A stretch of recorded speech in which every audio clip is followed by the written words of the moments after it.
Salut tout le monde, c'est Marc-Aurélien Pampré France. Je vous propose de regarder un petit peu l'application Spaz HD qui est un client Twitter pour HP Touchpad sous WebOS. Alors, ce client Twitter se présente de la manière suivante. On a donc différents panneaux qui correspondent donc aux différents comptes qu'on va ajouter. Alors, pour ajouter un compte, alors c'est pas là, hop, pour ajouter un compte, bien, il suffit en fait de rentrer le compte et ensuite de s'authentifier sur Twitter. On obtient un code de vérification et qu'on recopie ici. Donc on peut mettre autant de comptes Twitter qu'on veut. Donc ceux qui ont plusieurs comptes Twitter comme c'est le cas ici, c'est assez pratique.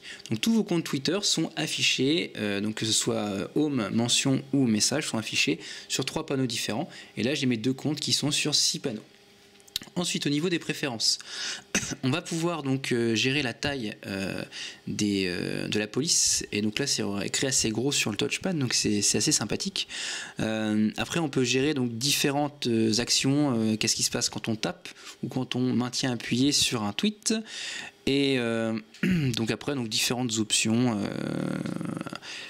au niveau donc de la gestion des tweets, des profils, etc., etc., etc. Donc il y a pas mal de choses, ça je vous laisse éventuellement le découvrir au niveau du temps d'intervalle de rafraîchissement, le service utilisé pour le raccourcissement des URL, upload des images, etc. Voilà. Ensuite, donc on va pouvoir voir ici. On pourra pouvoir ajouter d'autres colonnes. Par exemple, je vais ajouter une colonne avec tous les favoris du compte d'un de mes comptes. Donc elle va venir se mettre tout à la droite voilà, tout à la droite ici. Et je peux très bien supprimer une colonne comme ceci. Donc ça ressemble beaucoup à TweetDeck qui permet qui est un client Twitter sous Chrome. C'est vraiment le même principe. Ensuite, donc, on peut sélectionner et mettre à jour chaque panneau ou, comme ici, donc en bas à gauche, tous les panneaux en même temps. Pour composer un nouveau tweet, on appuie ici. Et là, donc, on va avoir le clavier virtuel qui sort.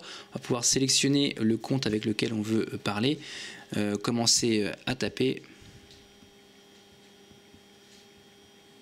Voilà, et soit uploader une image ou raccourcir le texte. Et ensuite, on tape sur envoyer. Voilà. Quand voilà, s'il veut bien.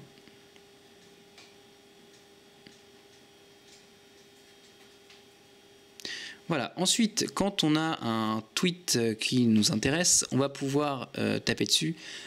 Comme ceci pour l'afficher en grand ici. On va avoir différentes fonctionnalités qui sont en bas, donc soit le mettre au favori, soit retweeter, soit répondre. On peut également avoir accès à ces options en maintenant appuyé comme ceci. On va avoir les mêmes choses, sauf qu'en plus donc on va avoir la fonction share qui va permettre de partager assez rapidement le tweet. Donc on va pouvoir partager par email, SMS ou sur le presse-papier. On va pouvoir éditer et reposter ou reposter directement. Voilà. Hop. Et là on peut modifier le texte très facilement. Voilà. Hop. Donc au final le client Twitter Spaz est vraiment bien fait. Il a beaucoup de qualité, il permet de gérer plusieurs comptes, la gestion sur multi-panneaux est franchement une réussite. Après parfois il y a encore, comme c'est une première version, quelques lags, mais c'est très vite pardonné car on sait que les gens qui sont derrière cette application sont vraiment concernés par leur application. Voilà, donc je vous dis à bientôt pour de nouveaux tests. Allez, salut!